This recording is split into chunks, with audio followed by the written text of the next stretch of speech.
Philosophy podcast. I'm Toby Buckle. In this episode, I'll be discussing Intergralism with Kevin Vallier. Integralism is a movement on the political right, which, like me, you may have encountered in passing, but not really gone into depth on. And if you're interested in doing so, this is the episode for you. Kevin may also be familiar to you if you're a long-time listener. He's been on the podcast before and is a great communicator on a range of topics, from liberalism to religion to the interface between those two things. And he's Associate Professor of Philosophy at Bowling Green State University. I'll just mention before we get started, I actually recorded this interview along with another one, which I'm going to be releasing at the same time, at the end of last year. So it's taken me a few months to release these, or anything for that matter. I've had a few different things going on, and I've been meaning to get these to you for a while. So apologies to Kevin for the delay there, but having listened to this back to do all the editing, this is a super interesting conversation where we explore not just the history and philosophy of integralism, but a related set of philosophical questions about what political movements and political belief systems are and how they see each other and understand each other and themselves. So I found this super interesting, and I hope you do too. Okay, without any further ado, let's just get straight to it. I think the conversation is fairly self-explanatory. We go through stuff as it comes up, so let's get into it. This is Integralism with Kevin Vallier.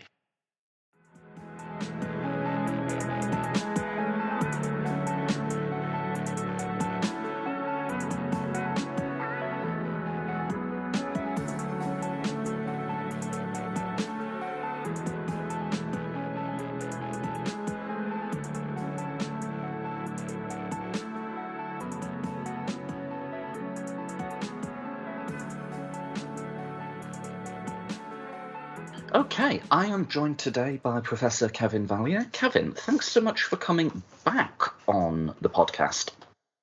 Yes, it's great to be back. I think since the last time I was on, I've become much more familiar with the kind of work you're doing and the way you're sort of interfacing and the great conversation I've been part of for most of my career. So it's been fun to see.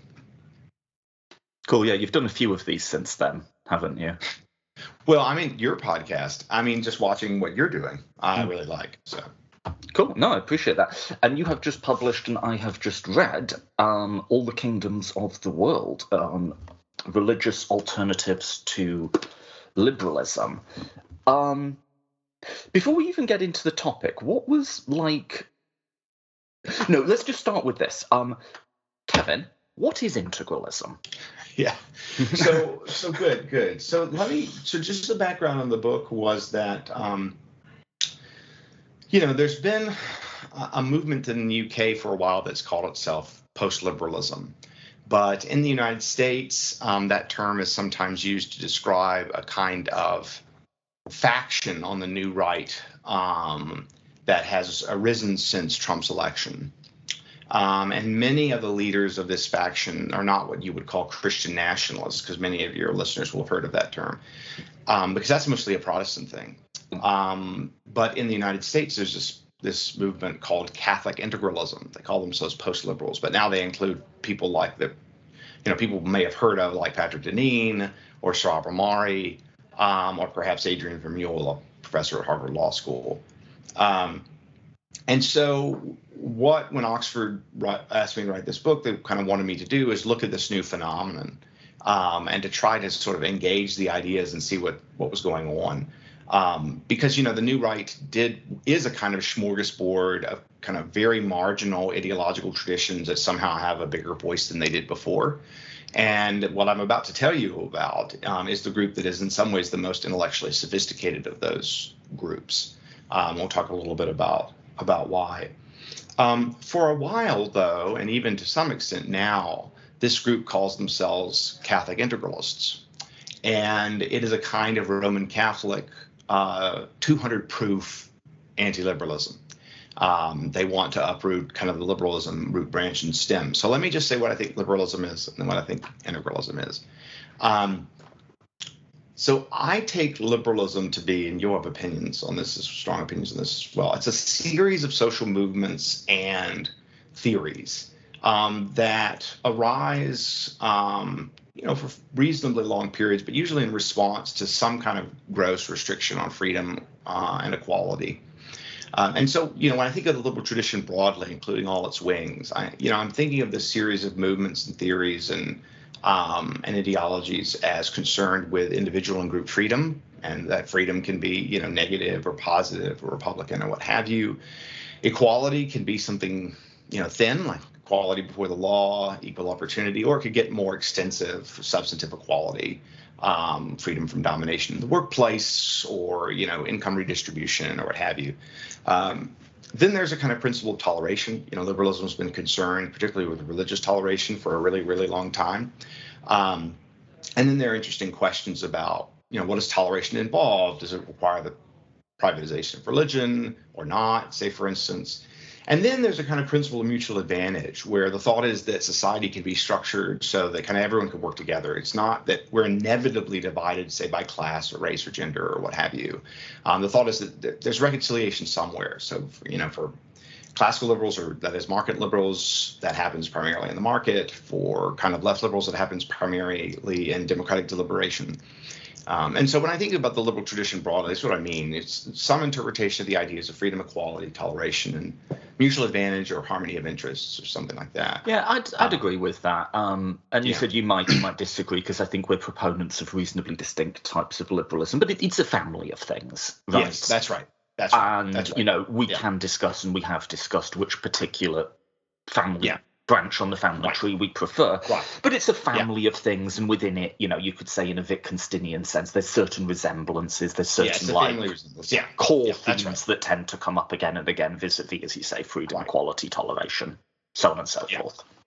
So we're on the same page about that. The important thing about the post-liberals, actually, one of the things that's important about it is they don't understand liberalism as a family resemblance concept. They understand it as having a kind of very coherent and substantive core that they attack relentlessly. And unfortunately, because of the diversity of the liberal tradition, their ratio of straw men to actual criticism is stunning.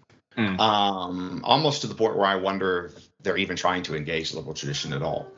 But so what are like the subgroups of this sort of post-liberal, anti-liberal movements? Well, I'm not going to tell you all of them. I'm just going to tell you about the one I focus on in the book. And it's pretty post-liberalism. So here are the three conditions that I think make for a Catholic integralist. The first two are ones that many, many theists around the world can accept. So the first one is that sort of God authorizes the state to promote the common good, the temporal common good, the earthly common good of its citizens.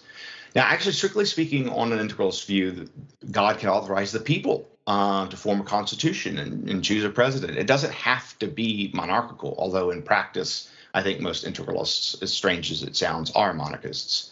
But the point is that the state can be structured in different ways, but it has to be divinely authorized. That is, legitimacy does not come first and foremost from the people. It can come from the people, but only by way of God. So that's sort of principle one. And I think there are many democratic Christians who think, okay, God authorizes the people to choose their leaders. There are many Muslims who believe this as well. So the second one is even simpler in some ways. God authorizes the church to promote our eternal good. That is what lasts not just in this life, but in the next.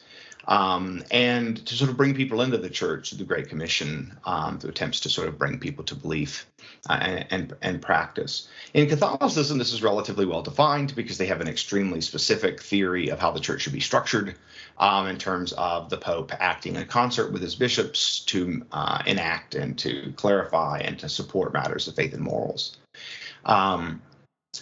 So those are the first two conditions. And these are things, again, that particularly Christians and Muslims, which comprise, I think, over half the world's population, can hold.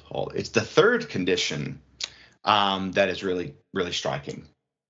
So much of the medieval period when this view arose, there was widespread belief that God authorized these two powers or authorities.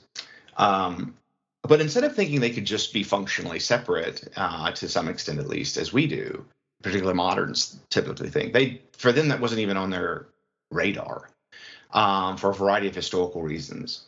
And so the question was, well, how should they work together? Right? Like, which one is superior? Which one isn't? What are the options? And so, in some cases, at least particularly in the early Middle Ages, the thought is that the king had some kind of sacred power and could, say, appoint bishops. The Catholic Church fought against this for a long time and effectively laicized European kings, took all their religious authority away so that there could be what they called the liberty of the church. So the church had its own direct authority over its bishops and clerics, where they could be tried for certain crimes and so on. So the church was seen as this free institution whose end was nobler than that of the state, because it's concerned with eternal things and not just with temporal things. And so the thought is, okay, look, the church is the state superior. But what does that mean institutionally? What does that mean in terms of sovereignty? Well, it can't be the case that all political authority comes through the Pope. The Pope can't just say, overthrow a sultan or also take agricultural policy away from kings. But when the state's mission bears on the mission of the church, the spiritual mission, then the church has a kind of sovereignty over the state. So here's how that would work concretely. Suppose that the church excommunicates someone for heresy and gives them a certain time to repent. It was often a year. If they refuse to repent because heretics were seen as such a public threat and nuisance, they could call on Christian kings to impose civil punishments on the heretic, which by the time you reach the 13th century is burning them alive. And so the idea here is that the church has its own law, it's its own polity, and it can impose all kinds of penalties on people. And if people don't come around, then the state could, or the church can call on the state to serve as what was for centuries called its secular arm. Now, there are a variety of Catholic theologians, particularly in early modern and late medieval period, that came to call this doctrine the doctrine of the indirect power of the Pope. So the Pope would have sovereignty over kings in matters of faith. So in matters of how does the king teach theology? What do schools do?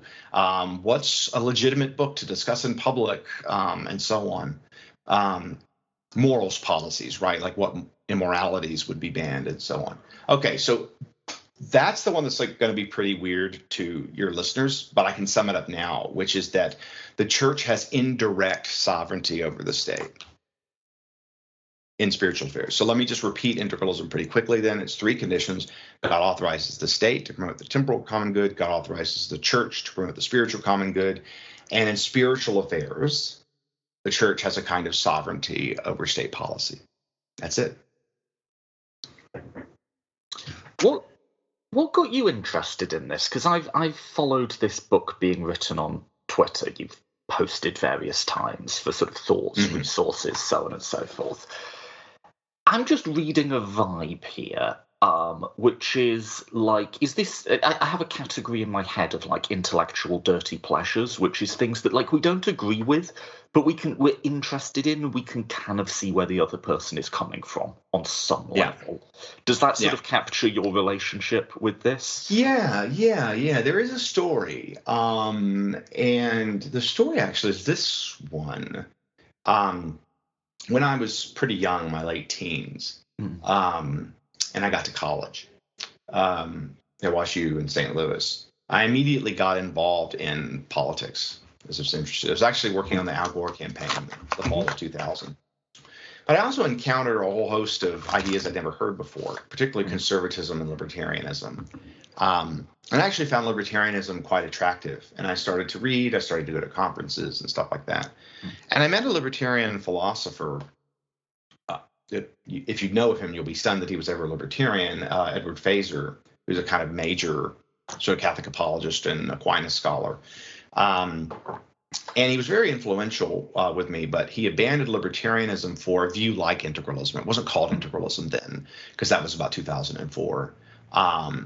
And so he went from a rights-based theory of politics to a kind of good first theory of politics. The thought was, look, what justifies the state is that it promotes the good. And of course, there's an ultimate good, an eternal good. And so probably this, the state and the church should work together on that matter. And I was sort of gripped by this. I thought, well, there's a certain kind of like weird coherence to the view. It's kind of like the act utilitarianism of Christianity, right? It's like, well, what should the state do? Like the good. Now, of course, both views are kind of very tightly coherent in that respect, but they both have terrible moral implications. But I found that as I got to know more and more people who hold this view, they're happy to accept the terrible moral implications for the sake of the coherence and supposed theological orthodoxy of the position. And so I got kind of fascinated. I thought, look, I'm a Christian. Should I go over to a good base theory of politics? So why wouldn't I go over? And in graduate school, I developed, a series of reasons about why I wouldn't. But of course, I wanted to get my PhD without too much trouble, and I wanted to get a tenure track job, and I wanted to get tenure. And you never really know how people respond to working on really strange topics. I don't know if there was a huge amount of discrimination, but it's like, why would I risk it when I'm interested in other stuff? And so after tenure, about 3 years ago, Oxford reaches out to me and says, hey, we want to commission a book on this online movement. A friend of yours recommended you. This was Jacob Levy, who knew I'd been interested in it for some time. And I decided, I wanted to write in political theology, particularly to create a kind of mode of inquiry that I like to call analytic political theology. And I was working on a number of essays on my positive view, but I thought, you know what, I'm no Rawls, but I think one of the coolest things that Rawls could have done is to actually take utilitarianism on its own terms rather than what he thought utilitarianism was, and then to address it kind of from the inside. It would have been great if there was just it's not just, the separateness of persons or whatever, or we're going to interpolate utilitarianism as a choice behind the original position or whatever. This is an aside, but one of my sort of bigger gripes with modern political philosophy is both Rawls and Nozick kind of begin by discarding utilitarianism and then just moving on without a huge amount of engagement with it. Yes. Anyway. Yes. And I'm frustrated with that too. So I thought, well, if I'm going to try to do my own political theology, here's something that would be cool. Take a view that has a kind of weird, attractive coherence like utilitarianism, and then try to state on its own terms why it's wrong. And so I've been gripped by this view for a long time. I've been thinking about it a long time at the purely kind of metaethical, ethical, and theological level. But I didn't know a lot about what we might call kind of bells and whistles, like the sort of way they think about law, the sort of their history, how they think about economics, and so on. But I thought, look, if I want to do positive political theology, I better do some negative political theology first.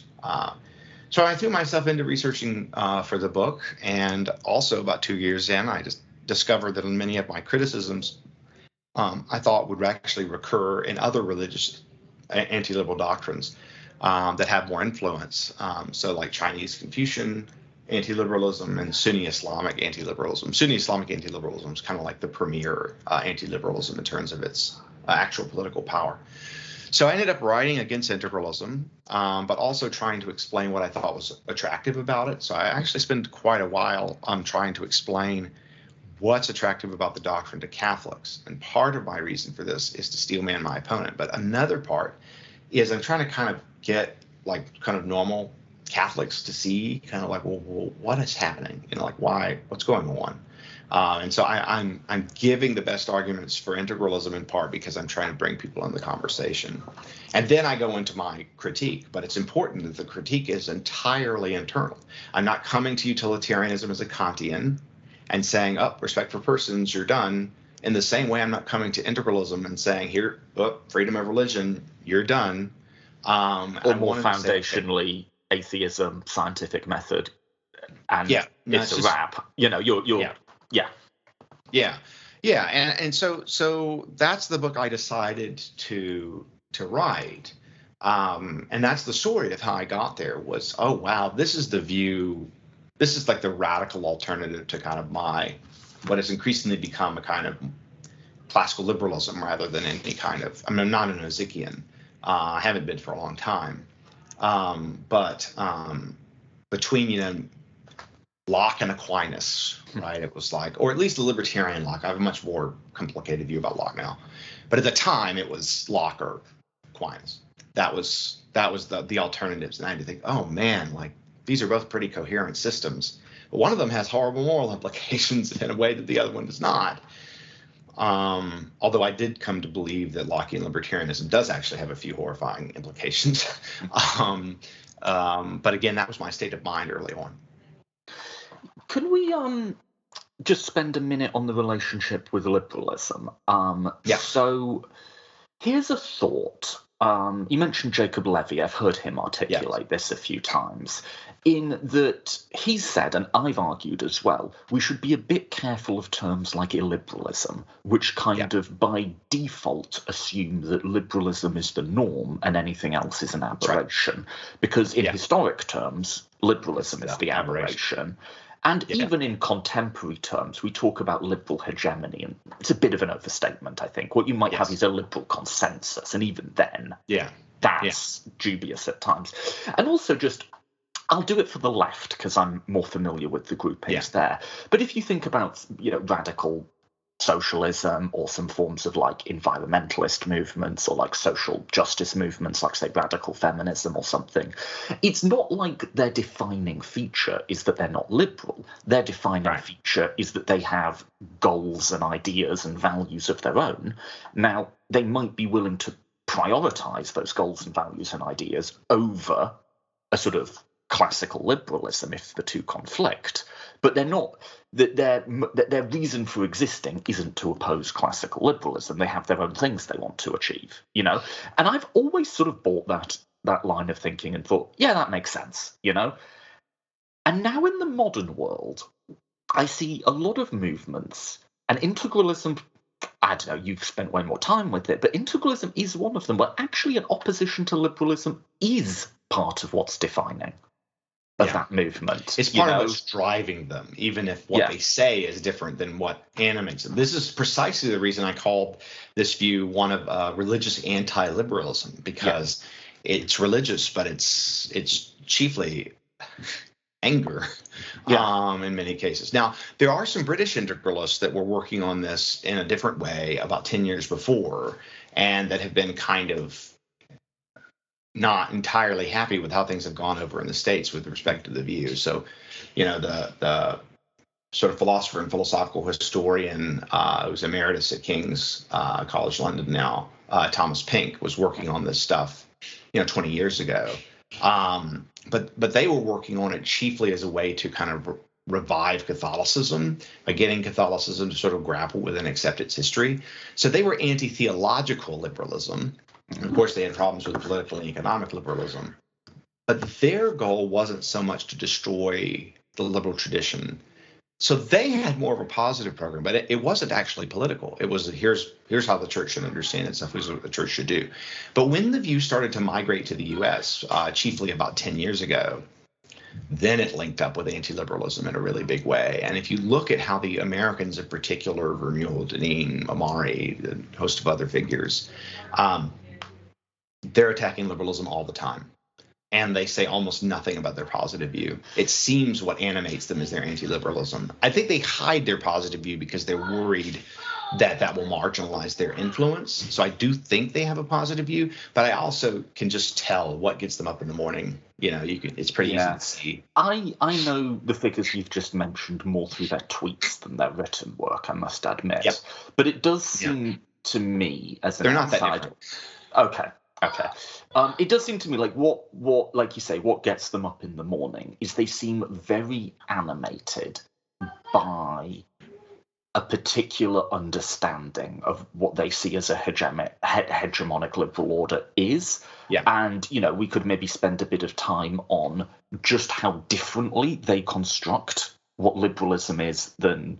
Never even mind, like, what's its substantive content, just like what sort of thing is liberalism. That's right. They seem to have a pretty different idea than most liberals do, certainly. Yes, but, attacking that thing really... And, like, when you get right down to it, I had this exchange with Vermeulen a while ago. And sort of when it comes down to it, like, what he's saying is this is self-defense. You guys are coming after me first. And that's like my reason for doing this is the liberal state is going to crush all sort of religious conservative dissent before it. And we have to like get the first punch in.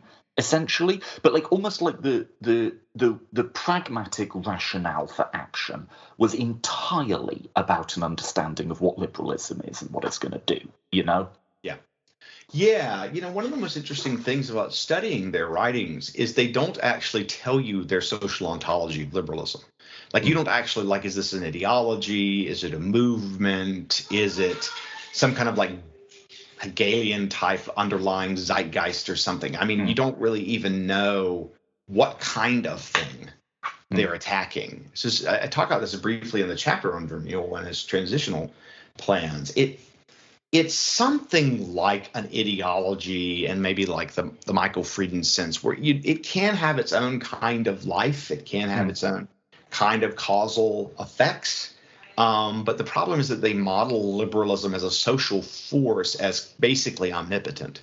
So they never characterize what the opposition is. The closest you get in Deneen's new book or Vermeule's work is that there's like the folks, like there's like the masses, and they're not inherently liberal, and eventually they're going to rise up. If you get a sense of this being kind of right-wing crude Marxism, like crude right-wing Marxism, crude in terms of its Marxism, it's not very deep on Marx, but there is this sense that there's like the liberal elite, and then there's like the folk, and the folk eventually will not tolerate liberalism anymore. So, that's the Marxist analogy. I'm just thinking out loud. The Marxist analogy doesn't actually strike me as crazy, as weird, and like opposite ends of the traditional political spectrum as they might seem, because in the Frieden sense, ideologies are kind of their own thing, a little bit above and beyond any individual's belief in them, shall we say?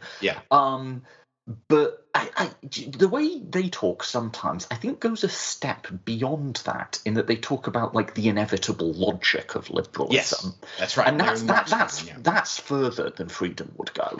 And it almost does remind me of it almost does remind me of the way Marx, it's a loose analogy, but Marxists might talk about the inevitable logic of capitalism. It's not just that capitalism can kind of be a social system that needs to be understood on its own terms, not just as a collection of persons.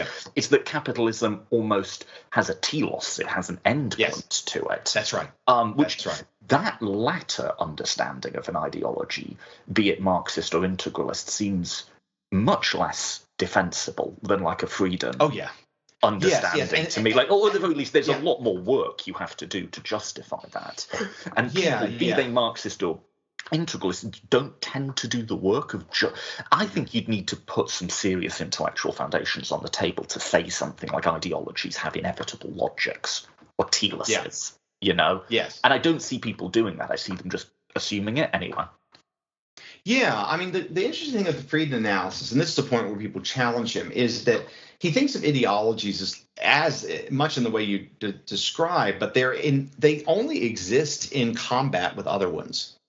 And again, this is, you might think, oh, look, for Frieden, you can't have total ideological hegemony. Like, it's not an ideology if every single person accepts it and there's nothing else they're tempted by. We'll set that aside.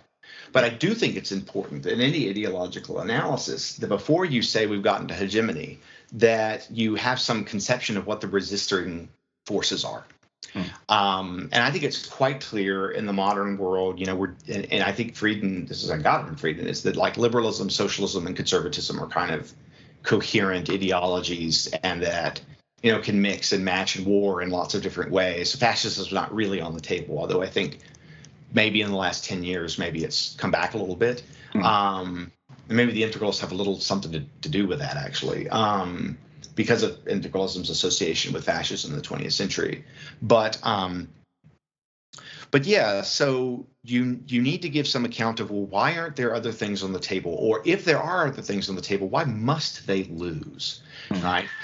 And, the story that Vermeule tells, and actually I actually think to some extent Deneen's new work is kind of Vermeule light on this stuff, which is that liberalism's internal logic is not that it's decadent and that people are, hedonists in the crude non-Millian sense of hedonists, just kind of wallowing around in pornography and drugs or whatever. The elite is actually extremely ascetic and focused, and they're very ideological, and they everything that they do, because they're secular, is political. That's all they care about is political victory. And they're just not going to be stopped. And if you look at how much of the elite institutions, particularly in Western Europe and the sort of Anglophone world, you see that the liberal global elite has no real competitors. Now, the way they make that work is by lumping lots of different groups into liberalism. So they say, look, progressives are left liberals and American conservatives are right liberals. And so they have to make liberalism this great big tent in order to ascribe to make their thesis plausible, right? Because if like everyone who's powerful is a liberal, then it's a little easier to defend the hegemony thesis. But then their inclination to put everyone in the liberal big tent has a variety of problems. One, you lose your grip on what liberalism is. But second, you have to acknowledge that actually the liberal tradition isn't hegemonic. So if Mitt Romney and Barack Obama are part of the same social force, there's a lot of internal conflict within liberalism. It doesn't seem to have an inevitable direction, because it could go in the market direction or the welfare statey direction. Yeah, I think that's the challenge of trying to. So, as I think I've argued reasonably strongly against the hegemony thesis, both from the left and the right, because there's people on the socialist left who want to argue something equivalent. I think the challenge there, they call it the neoliberal consensus in many cases. I think the challenge you have in making hegemony as even like a good description of the world is you have to articulate some description of what liberalism is, even maybe just quite a broad family resemblance thing. And if you make it really in any way specific, you're going to be ruling out large sections of what actual powerful people actually believe, right? Yes. But then if you make 100%. If you make it too broad, you're essentially really going to be describing nothing. Like, what are our common denominators, really? Between, let's say, the people who could conceivably win a general election in G20 countries. What are your common denominators? There's maybe some, but whatever you get is going to be either a dishonest description of what's there or just incredibly banal. Yes, that's right. And also what you have to do is sort of attribute deep motives to people that even they themselves may not be aware of. So there's a little bit of almost a false consciousness thing, like what they would really want if they really had power and they understood themselves would be X, Y, and Z. But then the problem comes, and over the last couple of weeks, particularly as I'm preparing for a debate with a British post-liberal, it's what I'm calling post-liberal clairvoyance. Like they can sort of see the future of liberalism in a way that and everyone else is sort of benighted, right? So they have a special power. They understand what liberalism is in an underlying way, and everyone else just can't see it. Yeah. Right. I remember Vermeulen even tweeted once, and this is hilarious. I mean, I just was so stunned by it. I screenshotted it, but he later deleted it, which is that sometimes I feel that only I understand the liberal mind, which is, literally is a thing. And I think a lot of these guys, they think precisely that. They think they've cracked the code. And this is one of the reasons they're so confident, is they think we get it. Like we're the ones who understand, and it's just us. And this is where the analogy with Marxism is, again, it's not crazy. That's right. There are a lot of sort of socialist-y left. Yeah. Because they're socialists, they have like religious people, a billion different fractions, and we needn't get into all of that. But let's just say the strong socialist-y to Marxist-y left. Yeah. Really, they spend as much of their time critiquing liberalism as they do conservatism. And not just like neoliberalism in their words, but you're sort of like suburban Hillary Clinton voting liberalism, and they have, like integralists, a very strong understanding of what liberalism is. that's quite distinct from how liberalism understands itself. And they seem to talk sometimes as if they know what we believe better than we do. Yes. Yeah. Yes. That's right. And they feel like they have that. Yeah. Right. That we are benighted, and that they are not. And it's very, very strange, because these are people, given how much they care about politics, should know that they too are subject to bias and error. But of course, it tends to be the liberal tradition that bangs on about how wrong we can be, how politically important that is. I think it is more common in socialist to conservative traditions to have a lot more confidence that you know what you're talking about. Yeah. It's they used to say of liberals, I can't remember, I actually think this is attributed to Robert Frost, but I don't know if it is actually his quote. I have to look it up, which is the liberal is someone who can't take his own side in an argument.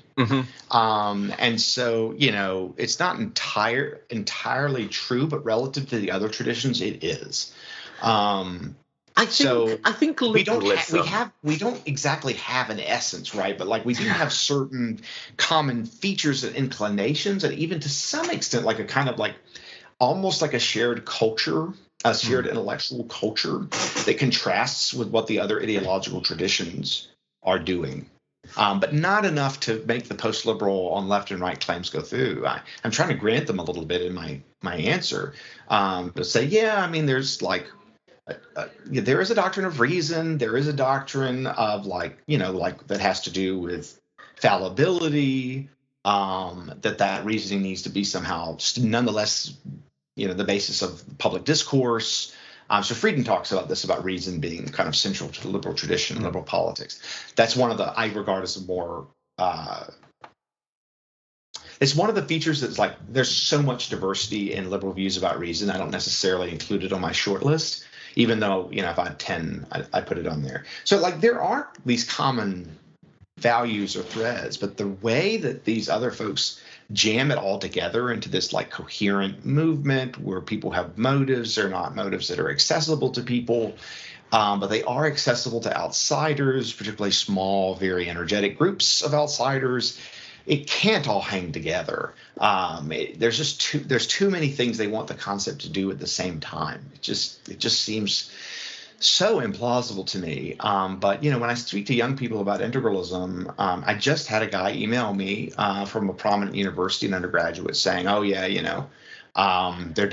he feels like there's this massive hegemony where he can't really trust anyone to like disclose his views on things, that he doesn't even know if he can trust his liberal friends at certain periods of time." I thought, he was being, a little dramatic. But there are people who seem really convicted by this. Like they seem genuinely terrified and enraged. So there's something else going on there than just like this intellectual project, because, and I think you see this on the left and the right, there's so much like emotional engagement. So when I read like integralists on liberalism, or I read books on neoliberalism from the left, like I'm reading one now, A Triumph of Broken Promises, and it's just like, there's just like so much anger and resentment, that's, I feel like something more that's going on than like an intellectual error. No, definitely. I think taken as a substantive view, the sort of teleological understanding of ideologies is insufficiently argued for, shall we say, right? Just on the intellectual merits of the thing. I think there's two things going on with the process you're describing, and I'm purely talking from the left here, but they may very well also apply to, say, integralism. One is ideologies aren't just sets of beliefs, either moral or substantive. They're also epistemic frameworks through which we interpret social and political reality. Yes, they're concretizations of concepts. Yes, right. Yeah. And they're sort of self-confirming in a way, in that you put on a particular pair of glasses, it will show you stuff you didn't see before, and then that will in itself sort of validate that set of glasses, not as one set of glasses amongst many, but as the correct set of glasses that shows you real social reality, whereas other sets of glasses distort it. And Marxism is quite overt about this. It talks about experience, directly experiencing objective reality as opposed to false consciousness, right? But a lot of ideologies do that. And I would say, in fact, that sort of believing that what the ideology has done is show you how things really are, whereas everyone else is misled. I would say, in fact, that's the norm. And liberalism perhaps has just evolved certain methods. I mean, liberalisms can be sort of doubt ourselves almost to a fault sometimes, but have guarded against that sort of like confirmation bias, essentially, whereas there's non-liberal groups on the left that really don't. And I think on the right that really don't. The other thing is, I think there's a lot of people, and again, I'm sort of talking from the left, but I see it on the right too, who have a very deep bone sense that there is something profoundly wrong with the world. That there is something, not just like tax rates like could go up or down or something like that, but there is something grotesque about the social and political ordering as it exists. And absolutely. The movements that come along who say, essentially, everyone through your entire life has kind of looked at you like you're overreacting for a bit, but you're right and they're wrong, and here's why. Any movement that does that is going to be very, very attractive and will find adherence. It might always be a minority thing, but it will find adherence. This is especially true in the U.S., where the way this book connects with the previous book on trust and polarization is that there is the situation in the U.S. of sort of declining trust and rising polarization that I think makes it a fertile ground for anti-liberalisms, because when you get lower trust and more polarization, particularly at the emotional level, it's much harder to see the humanity of your opponents, and you're much less likely to listen to them and take them seriously. And so you think their views have no merits, and so they must have terrible motives. So that's another thing that's a piece of this, is people get very certain of their own view, but they feel no tug towards the other view. And there's a kind of mass psychological story I've been trying to tell about that in the United States. And I also think there's evidence we're exporting our polarization to lots of other countries. And so that's one reason that anti-liberalisms on left and right could very easily grow in other countries. And as I think, to some extent they are. And also there's the religion angle to this that factors in more on the right than the left, which is particularly within Catholicism, because there's this ancient, like pretty impressive intellectual tradition. I think the certainty is even easier to fall into, because you think, look, I both have dogma and philosophy, and they all kind of hang together. So if you read a lot of post-liberal stuff, that particularly in the UK, the less well-known sort of British integralists, they'll write whole books. They're just talking about theology like the whole time, and then they grind out the political conclusions like really fast. And I think they're just like so impressed with the intellectual lineage. I mean, if you can count yourself as having Aquinas in your tradition, that's, whatever you think about Aquinas, like he's an impressive guy, And if you also have to where many of the greatest minds in, perhaps, if you want to trace it back to Augustine, you can. But tracing it back to the 11th century is pretty plausible. And so, if you're an integralist and you think you have really between the 11th century and the early 20th, our view was pretty common and defended by a whole variety of different people. It's also much easier to get, really caught up in. There's also this old Catholic story about how certain ideas like medieval nominalism about universals, that there aren't really real universals like kinds, but those are just ways of speaking about individuals, inevitably kind of leads to Protestantism and then to liberalism. And it's this kind of really, really implausible declinist narrative. But the sort of integralists have been able to integrate their story about American politics into this much broader narrative that many non-integralist Catholics accept, where they blame like the ills of modernity, the grotesqueness of modernity, on like the loss of the idea of human nature.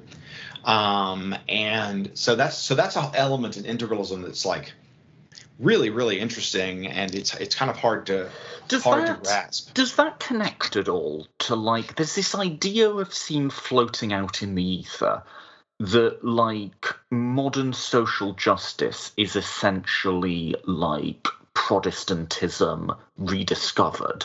Like there's certain instincts that have led people to be Protestant, and then with secularization, which happened in Europe, and to an extent is happening finally or eventually or whatever in the States, people who were in the past would have been a certain type of busybody Protestant do-gooder are now preaching intersectionality and privilege and all that, and it's kind of the same set of instincts, just without the theological superstructure.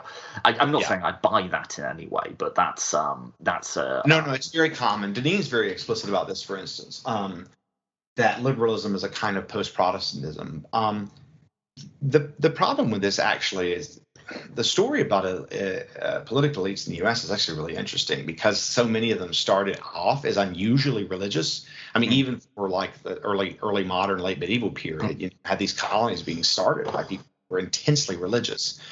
And so it's hard to tell a story about American elites without talking about matters of faith. You could sort of do it in some other countries. We maybe say it was always not a big deal to them, but I think it's hard to do in the U.S. So there is a fervor that seems somewhat continuous, but I still see modern movement as a replacement of the sort of white Anglo-Saxon Protestant elite that ruled the country in a certain way, a certain broad sense, as a reasonably broad tent for about 150 years. And their decline, I think, is still not very well understood. But I think of them as having sort of vacated the institutions through their own kind of weird cultural suicide that I think we still don't entirely understand, that allowed the new kind of secular progressive of all its strands to kind of become more dominant, particularly in the academy. And I think that's what people are kind of picking up on, that there's just like the academy's got this kind of like renewed, strange set of ideas that seem to a lot of people ridiculous and poisonous. So one thing I find super. Oh, sorry, I just wanted to say no. Go ahead. Is that what's a lot of the post-liberals are ones who are moving through the academy, and because they're overexposed to what they regard as grotesque and crazy ideas, and so they spread that out to the population at large, like as if like Biden is woke or something, which is ridiculous, right? So, I mean, if anything, Biden's been really good at disempowering the far left without, he's just kind of muted them, given them nothing in terms of legislation. He's been completely successful as far as I can tell. Yeah, I mean, I think, within a university context, you're getting, let's just call it social justice, not as a pejorative, but just as like a grouping of ideological forces. I think in a university humanities setting, you're probably getting like the strongest conceivable dose of that. And there's been a whole load of people who've essentially made careers on like attacking that. Which I think lands a lot less true once you get out into the sort of quote unquote real world. One thing I was going to say, and one thing I find interesting, is the way the right has like continually created these like false genealogies for social justice concepts. So initially we had the idea that this was quote cultural Marxism, and it came from like the Frankfurt School of like Horkheimer and Adorno and stuff. And I actually wrote about those dudes from my MA for a bit, and I'm like, no, there's all sorts of stuff to be said against Adorno and whatever, and those guys have but that is just like these are completely separate things, Right. And Foucault's a much bigger figure for, I think, now with that social justice left than Marx. Maybe I don't know about that. But a lot of it's much more mundane. As someone who spent time in lefty organizations, a lot of it comes from like therapy culture. A lot of it, like gaslighting. Gaslighting is a great example of that. Yeah. It's sort of trauma. Trauma. My wife's a therapist. You just connected some dots for me in a big way. I hadn't understood the far left as sort of influenced by the practice of therapy, but now that you said that, I'm very impressed by that analogy. Okay. Yeah. Institutional practice, like for 50 years now, organizations have been doing like diversity seminars, right? At first really just legal compliance. Let's not get sued by new civil rights laws. And over time, they've evolved. There's a sort of a number of different strains there, but they've evolved a more sort of substantive normative component to them. And it's just kind of like the language that they've picked up along the way. And then there's a number of like radical academic writers who've contributed particular terms like intersectionality and so on. And then those terms kind of take on a life of their own, a bit above and beyond whatever more than what they were originally intended to do. But it's kind of a mishmash of a few fairly mundane things. That's plausible. But the right really wants it to either be somehow the latest evolution of Marxism or the latest evolution of like Protestantism, and those two origins are not compatible. But two, it's not really either. It's kind of much less dramatic than that, I would say. Yes. No, I think that makes a ton of sense. In fact, allow me to make a slight joke about the left. I mean, there's all this stuff about people on the left being pretty miserable and like depressed and unwell.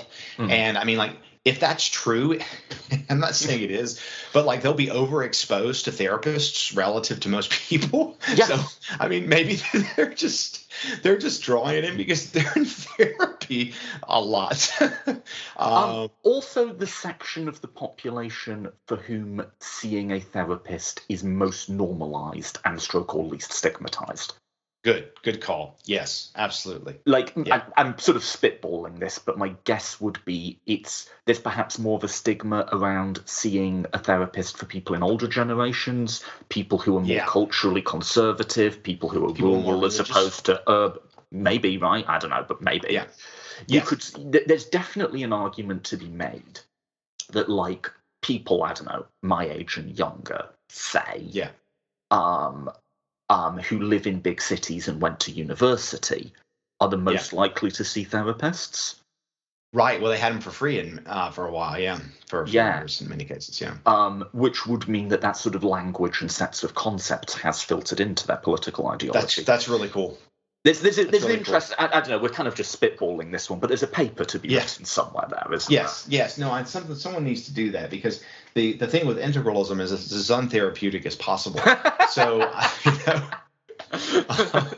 I mean, it's here's what's true, here's what's false. Like when I talk about illiberalism, I often use an analogy for my wife. It's like you bring in a couple, and the couple's like, we're having this fight. Tell us who's right? And the therapist never, ever does that, right? I mean, the therapist is even clinically bound to some extent with ethics to not do that because the goal is to preserve the relationship, and the relationship is usually more important than the issue. That's another therapyism. But the idea, that you just sort of – but with integralism, it's very clear. It's like, look, we know the truth, and the truth should reign, right? And so, and there's also a sort of level of fist pounding. There's also a kind of masculinism. I was talking to Richard Reeves about this before he started his own Institute for Men and Boys. He's the kind of center left fellow who's been doing a lot of work trying to convince the left to sort of take boys and men more seriously as their own oppressed group. Not at the elite level necessarily, but like at the popular level. And we've also identified in anti-liberalism kind of many variants, a kind of extreme masculinism of some kind that I think is very anti-therapeutic in the sense of like being emotionally vulnerable, being emotionally open, putting women and men on the same footing. The modern right, I wouldn't feel confident saying it with integralism, but the modern right is very, very, very hostile to all of that, essentially, as far as I can tell. And you could see lately, actually, have been doing some things on just like attacking going to therapy in particular. And I mean, as someone that's been kind of indirectly associated with like the mental health community, it's very, very destructive. Yeah. So I think what I would want to say a little bit to try to maybe explain to your listeners about like, well, why is anybody fooling with these ideas? Yeah, go for it. And so one thing I said is that it's got a kind of coherence, right? It's like the state should care about the ultimate good. And And so this is just one of the chapters in the book working that out, like really clearly saying like, look, integralism is attractive because it has a kind of symmetric approach to the good. It's not just interested in like temporal goods or temporal social goods even, but sort of eternal goods. And they oftentimes make those rather social. So, like, the eternal goods corporate union in Christ. So it's not just the individual being saved, it's the community as a whole being saved. And that's attractive if you think there are such goods, right? I mean, if you think they're eternal goods, it makes sense that maybe the state should be concerned with them if it's any good at it. So that was one of my claims. And the other one I've also foreshadowed, which is that integralists take themselves to have a really powerful, influential intellectual lineage, and they're not completely wrong about that, because in medieval and early modern Europe, and even modern Europe, I mean, the amount of people who think if the Pope has a lot of power, things are going to go well or better is not small, like it is today. And so they actually can draw on a variety of figures who are explicitly defending integralism, but they were defending it in, say, the 17th century or even the 19th century. And so those are kind of like the two main cases for the view. It's like, look, we have this connection to the tradition, and we want the state to be concerned with the whole human good. Those I call history of symmetry arguments. So I think getting the appeal of the view intellectually is not so hard, because we've been talking a lot about the psychological draw, and I think that's as much a part of the story as the intellectual. But you can actually get a bit of an intellectual case going from this idea that the state should promote. And I think religious anti-liberalism have this in general. They have this thing like, we're the ones who take the religion seriously. We're the ones who are going to believe the religion, even if it doesn't turn out to validate our modern pieties.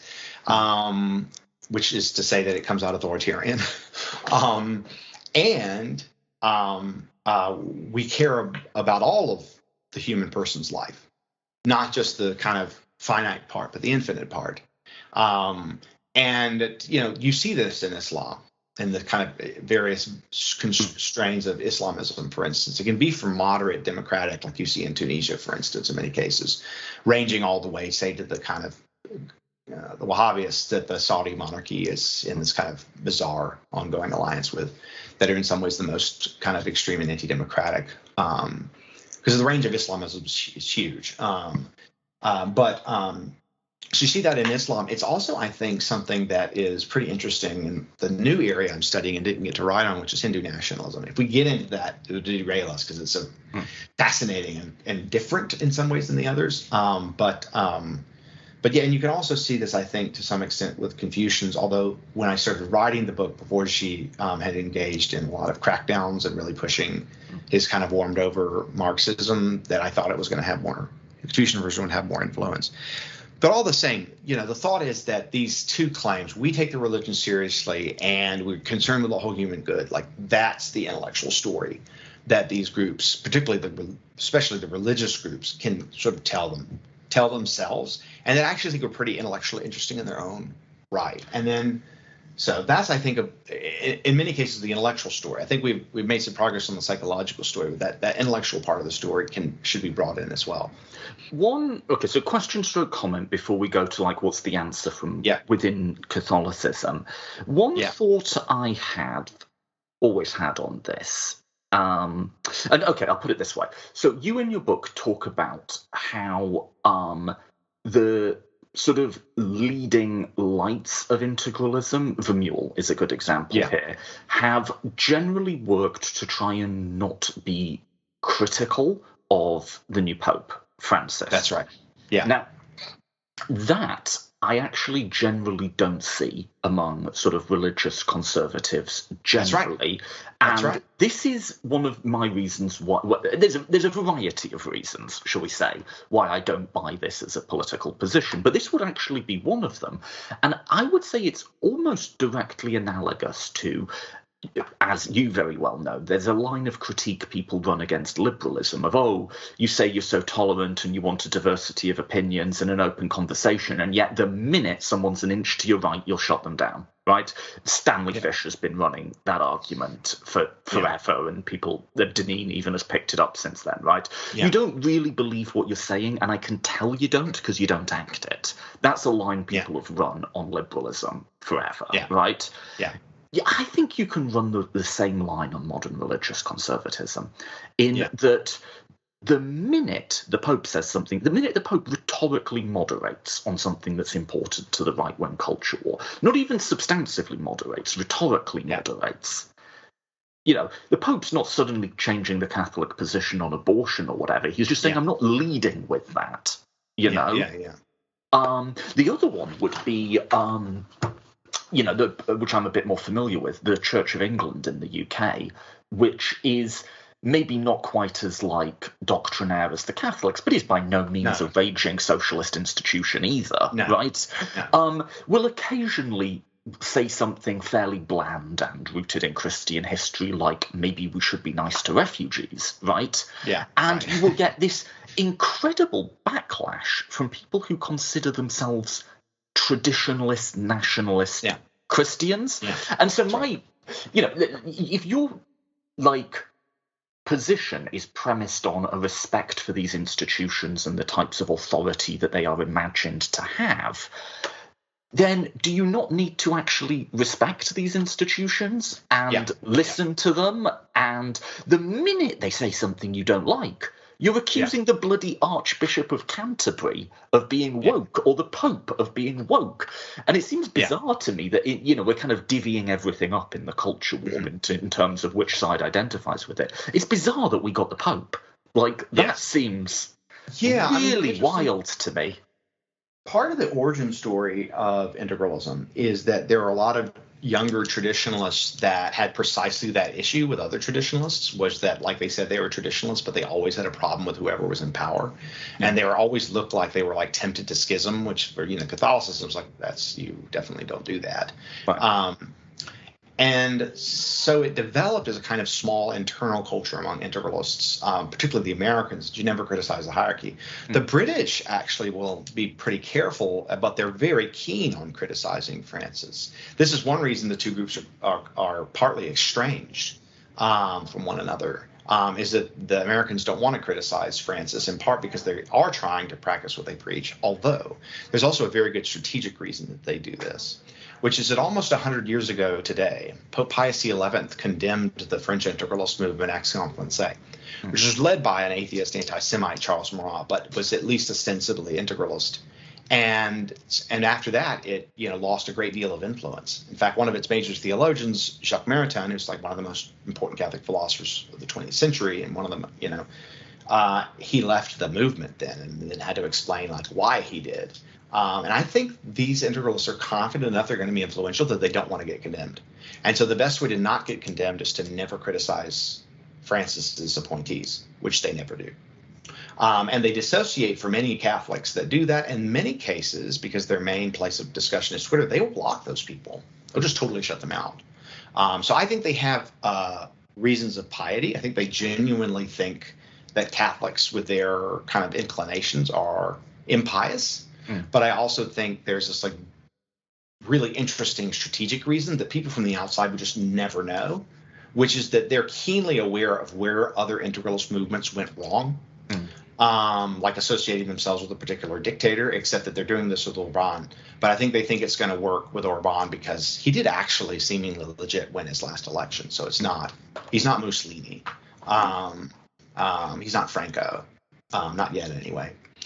So there is that other strategic consideration, I think, to look at. And what's weird about this, and this is just sort of get into some of the criticisms, is that this led to a general feature of theirs that they don't talk about their positive view very much at all, the Americans. And so one of the difficulties in the book is I'm using a lot of the, particularly in chapter 4, I'm talking about Vermeule's strategic works. So he converted to Catholicism in 2016. And so he's left all these strategic works in little places on the internet, which is how would a small sectarian group actually win? And what people don't know about Vermeule in many cases is that he's not just a law professor, but he's a kind of theorist of the modern administrative state. And so he has models, pretty sophisticated ones, about how the state operates, what its incentives are, how it responds, and so on. And so he's devised a kind of transition plan that's pretty wild. I even called it almost personally almost Thanosian in terms of it's like a combination of bad and absurd. in terms of the ultimate goal. But one of the things, a lot of Americans are thinking is, I think they really do believe they have a shot at winning. And so if you look at Deneen's book, what's it called, the new one? Regime Change. Regime Change, yeah. Right? So this is really what they're imagining. And so they're trying to sort of spin out, well, like, how would this work? And so Deneen's theory is actually kind of a Vermeule light. And so if you want to understand, I think, what's behind the Deneen, you should read the chapter, even if you don't read any other chapter. Reading chapter 4 on Vermeule's strategic writings, I think, is very revealing. And Deneen wrote an article for First Things in 2020, around the same time Vermeule reviewed Deneen's Why Liberalism Failed, where they're talking a lot about elite replacement theory. They're talking a lot about elite theory, right? And so, one of the things I'm doing to criticize them, and this connects with everything we've been talking about, is that their theory of ideology and social change and so on is so wrong and confused that their theory of transition is basically either going to fail certainly, or it's going to be, to not put it lightly, a bloodbath, as it has been every other time. If you look at any extreme ideological movement to co-opt the modern state when most people don't agree, so fascist, communists, and kind of the Iranian revolutionaries, there's pretty clear common threads of things that they need to succeed and that a Catholic can't accept. And so what's so interesting about this conversation is, like, I'm so much more familiar with the far left than the far right. Like, it's just where I've spent a lot of my time, and I know a lot of these people, right? The arguments are so almost directly parallel, in that one of the big arguments that I would run against revolutionary socialism, not like the sort of Bernie Sanders, let's expand the welfare state socialism, but just like FDR. But like the people who genuinely and unironically talk about a revolution, not as Bernie Sanders, I think, means as like a shift in policy, but like, no, an actual revolution. One of the arguments I run against that is your descriptive account of how things do work is so wildly flawed that it's difficult to see how any strategy premised upon that would not also be wildly flawed. Yes. And that sounds like the exact account that you're running. Yes, that's the idea, is that there's a clear plan, and that often happens on the left and the right, or say among Islamists or other groups that are trying to co-opt states that they think are corrupt. And so the story usually goes like this. Like, first you have to have like a consciousness raising sect, right? Like you have to get a bunch of people together, hundreds, thousands of people that kind of see the truth, right? And then you've got to start getting these folks in positions of power while history does your dirty work, right? As late capitalism is doing your dirty work. So you can just wait for the collapse. You don't actually have to hurt anybody, right? You just got to get your people in the right places at the right time. And Vermeule's been very clear about, like, well, how do we get people in, in the administrative state? How do we get judges? He never talks about winning elections, because I think it's pretty obvious they're not going to win elections in a mostly Protestant country. But if they can control the elites, then they think they can win. And then, so the steps are, like, you form the consciousness raising groups, you put them in positions of power, you wait for liberalism or whatever, capitalism or whatever, to collapse, and then you move in, right? And Vermeule's got little pieces talking about these different things. And so the way I assembled them is, like, there's really only one way to assemble them, because that's every small sect's plan, right? Like, that was, like, it's not unlike the neoconservatives in the U.S. trying, although they weren't trying for a total revolution, they just wanted lots of wars. And so that's one reason I think they were successful in a way that integralists will never be, because they were just like, hey, let's attack all of these countries. Well, or on the positive side, like, the expanded role of the federal government in creating, welfare states and social security and whatever, right? I mean, I see that as a positive. That there was an element of elite capture to that. Yes, but they weren't aiming at the total destruction of the system. They were aiming at like implementing a particular agenda. Social security, right? Yeah. Just U.S. having a pension system as Germany had for public pension system as Germany had 40 years before the U.S. did. Always so the Reaganite, Thatcherite thing, like the like von Hayek and so on, there's self-consciously an element of elite capture. to that. Yes. No, on socialism and the intellectuals, he's quite clear.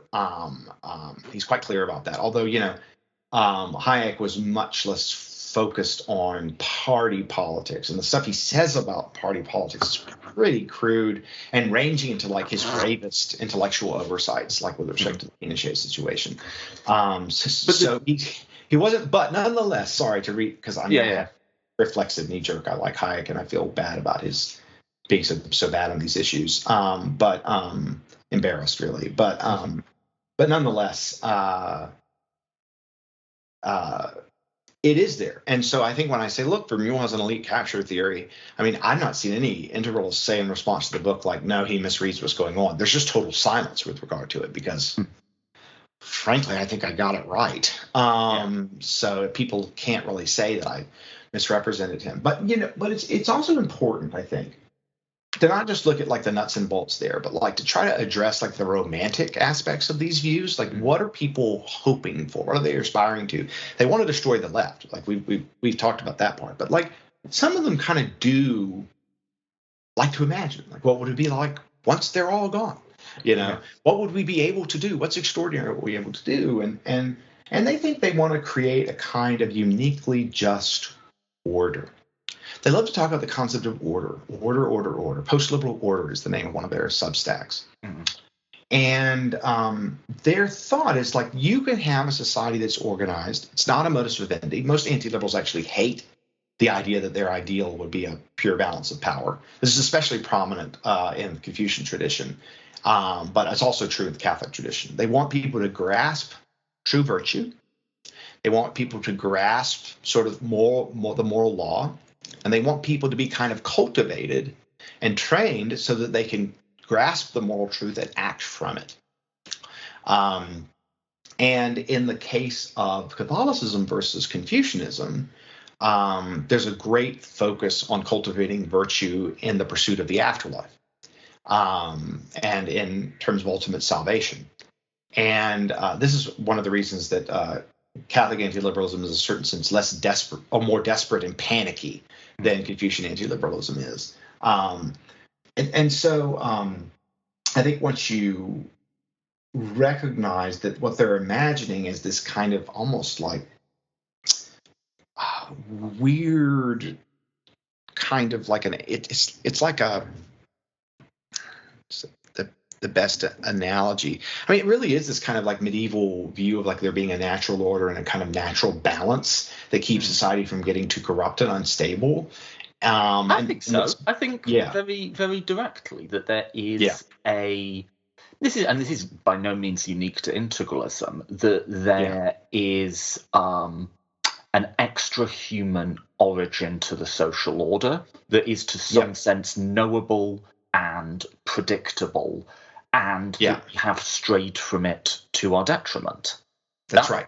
And this gets the most articulated and extreme in terms of politics when you get into the radical Islamists. I focused on the moderates. Which is, if I could say one thing about that, which is what distinguishes it from, because my listeners are overwhelmingly on the left. I can imagine a bunch of people saying, you've just said that socialism is the same as integralism. No, I said there's similarities in terms of how the argument progresses. But that's the difference. Socialists don't imagine a top-down order from which we have fallen. No. They want to radically reimagine a new world. So there is a difference.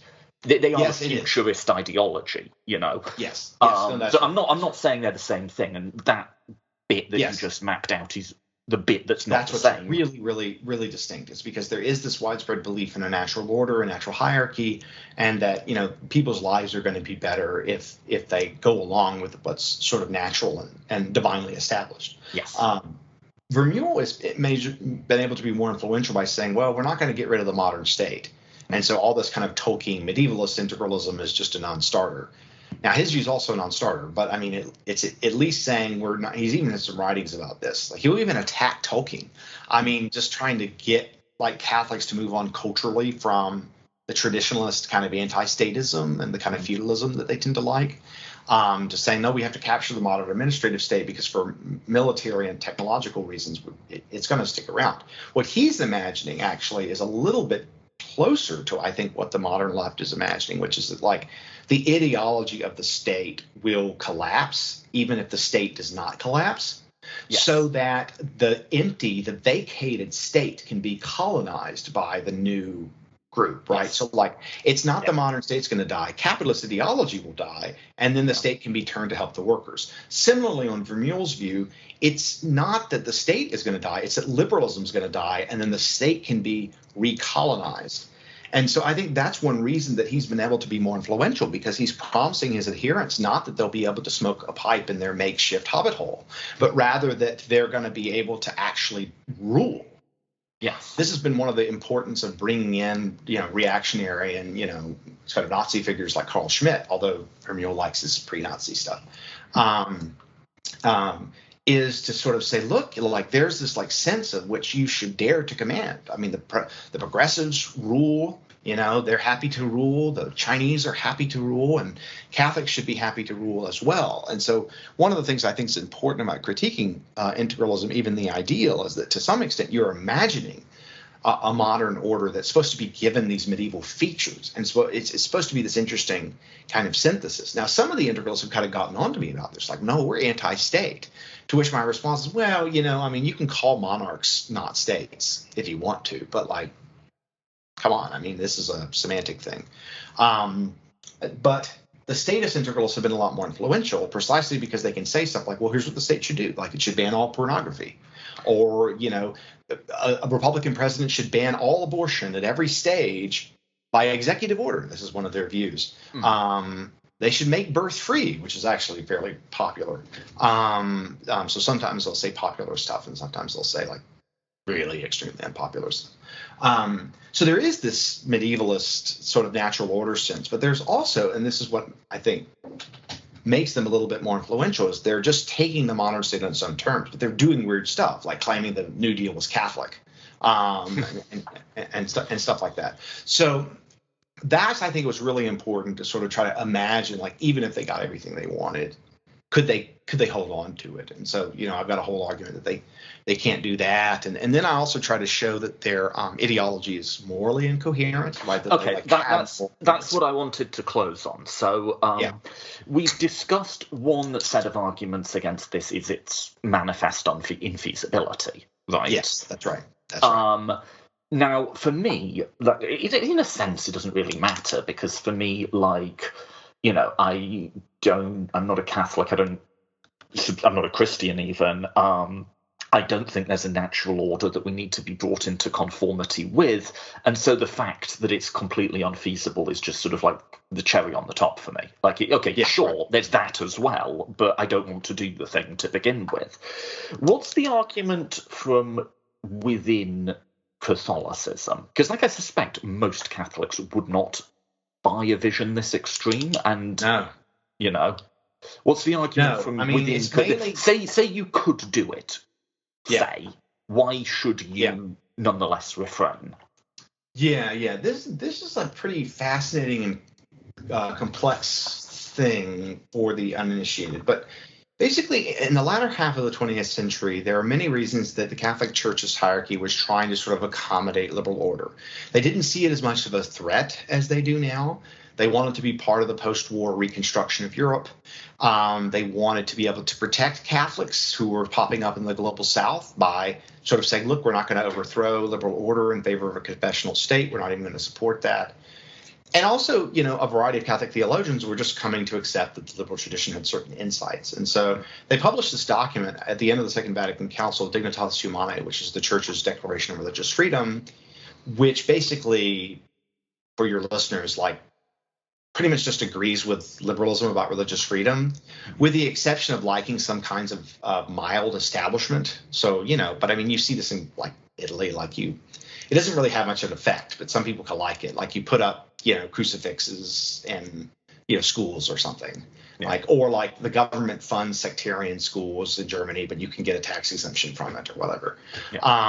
So they support, like, mild establishment, but they're very clear. Like, the human person has a right to religious freedom, that it's universal, that it should be constitutionalized. This is based on the dignity of the person is made in God's image. This includes, like, really strong freedoms: freedom of speech, freedom of the press, freedom of assembly, freedom of educating your children, starting schools, starting churches, ordaining your own priests. I mean, it's dramatic. And it's a huge shift. And so one of the things the new integralists have had to do is to reinterpret that document in a way that I think is like creative but not plausible. And so it has remained an extreme minority position. So it's that document that's kind of been the bone in their throat in terms of getting their intellectual progress off the ground. So they follow this reinterpretation, and it has this weird consequence, which is that the document is only talking about the relationship between the state and the individual.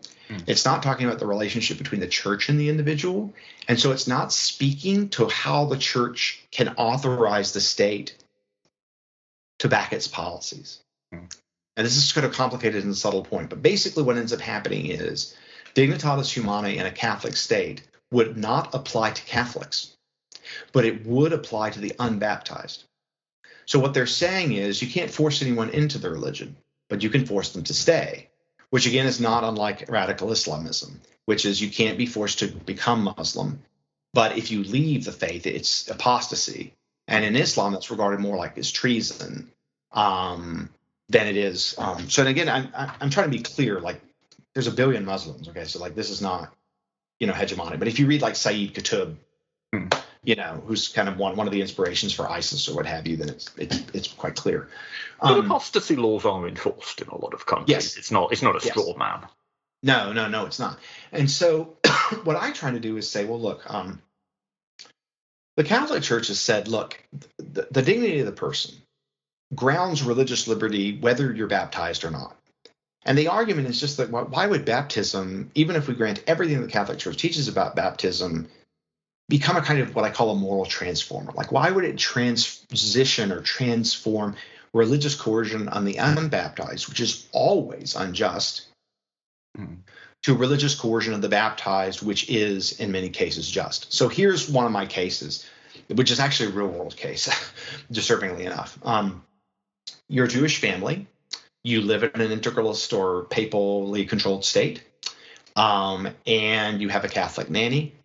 Your infant, let's call him Edgardo Motara, because this is actually the name of the infant. Their Catholic nanny sees that he's going to die, does a secret baptism of him, which is an emergency consideration, is considered illicit by the Catholic Church. The Pope learns of the baptism, says the child has a right to a Catholic education. His Jewish family won't give it to him. So we're going to take the child away. It's like child protective services for religions. Like we're going to take the child away and we're going to make sure he's raised Catholic. When this happened in the middle of the 19th century, Pope Pius IX raised little Edgardo Motara as his own, which is pretty weird. And it was an international incident.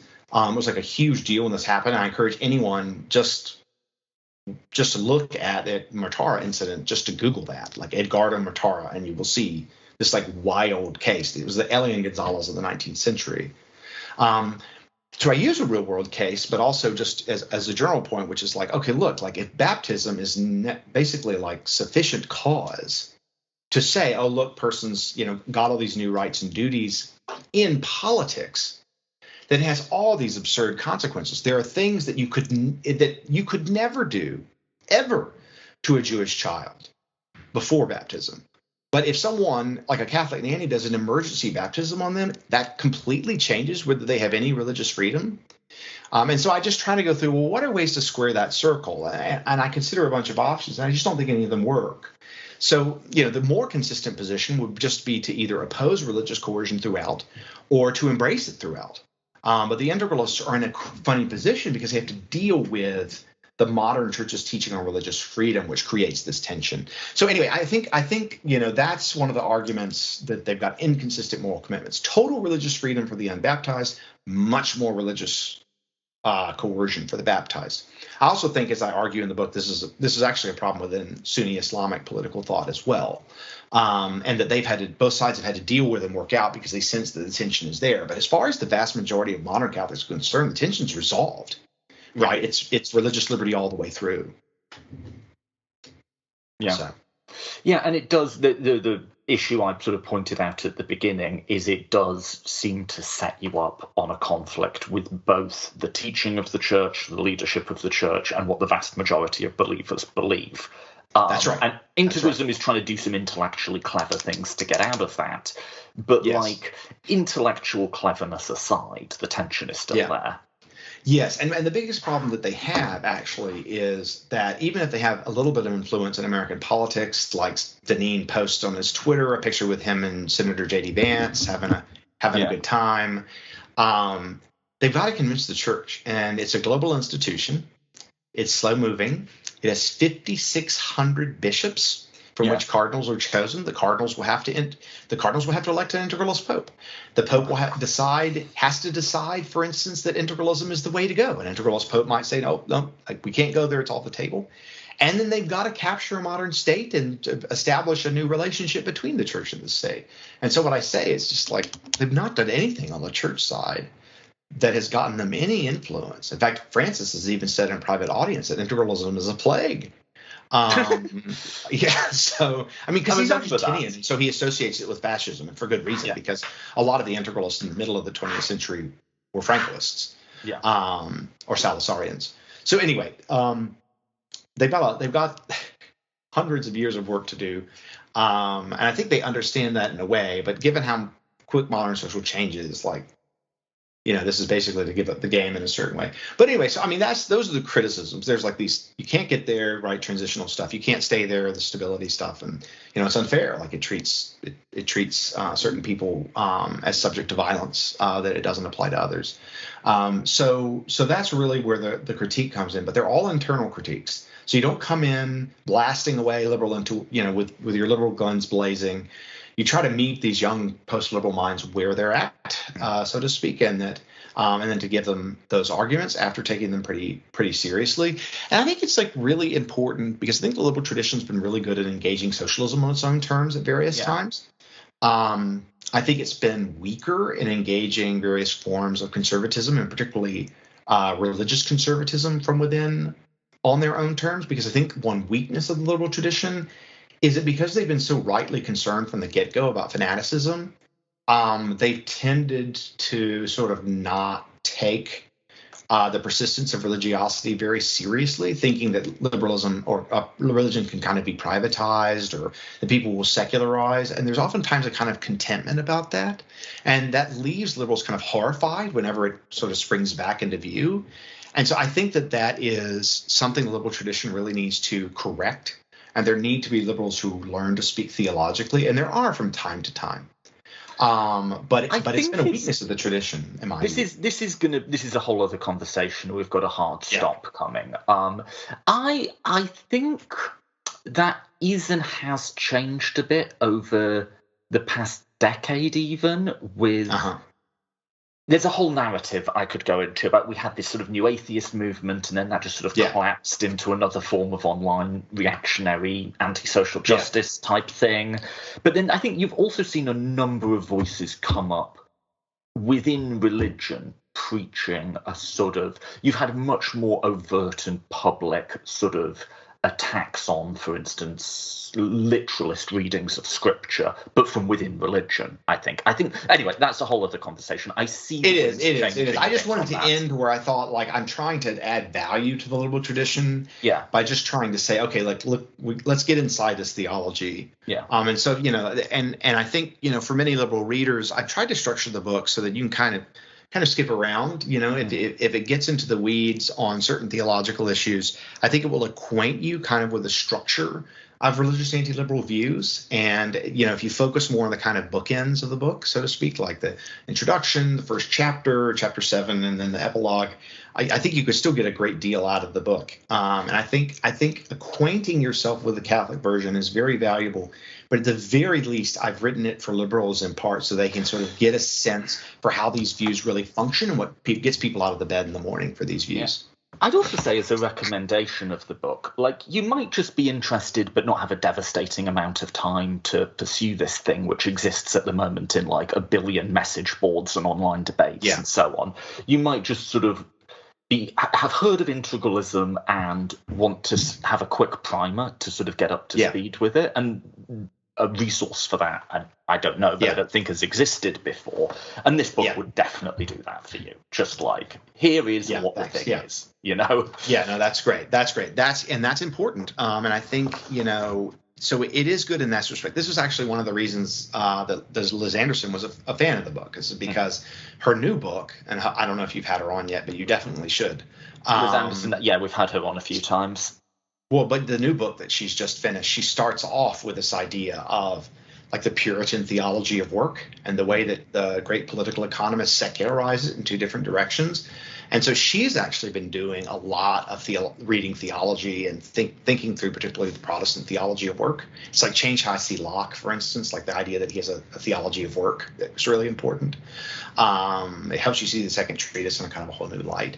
And so I actually, you know, exchanged manuscripts, and we were both entirely convinced that, like, you cannot fully make the case for liberalism or even really social democracy, the full case, unless you kind of understand some of the theological currents and influences. And so I would just say that it's a good thing for liberals to at least spend a little bit of time with to try to understand what's going on, because I think, as we saw with the new atheism, it did collapse, and I think partly because it wasn't really getting at what's going on in religious belief. It was an aggressively uninformed critique. Like, I think that's fair to say, you know? Yes. No, that's right. That's right. And, well, at some point, perhaps we will have to do a conversation on the interface between Christianity and liberalism, because I think... Oh, that's my next project, so for sure. At some point, let's do that, because I have stuff to say on that, and we can maybe get into it then. But let's close that, because if we start on that, that will just be another hour and a half. Hour and a half, yes, that's right. Right there. The book is All the Kingdoms of the World on Radical Religious Alternatives to Liberalism, which is now available again from Amazon. Anywhere else you'd like to direct listeners or say in closing? If they go to my website, kevinvallier.com, and they can click through to, say, Oxford's page, there's a discount code, so they can get the book for hardback for $21. Mm-hmm. And so, you know, it's pretty cheap for a book like this, so I had to have that throw that out. I blog on these issues a little bit at my Substack, The Liberal Tortoise, which is pretty new. But also you can follow me at Twitter to see a lot of this stuff. So it's at kvallier, Kvallier. And I think we have some fun, you and I do. And there's a lot of liberals who follow along, but also a lot of integralists. And so I think there's some kind of weird stuff going on that makes it of interest. And also just broadly, I really like to talk to people about political philosophy. So, you know, if you have questions, you know, just like email me or whatever, I'll respond. So cool. Thanks for coming back on again, man. I really appreciate it. No, it was a lot of fun. Thanks for having me.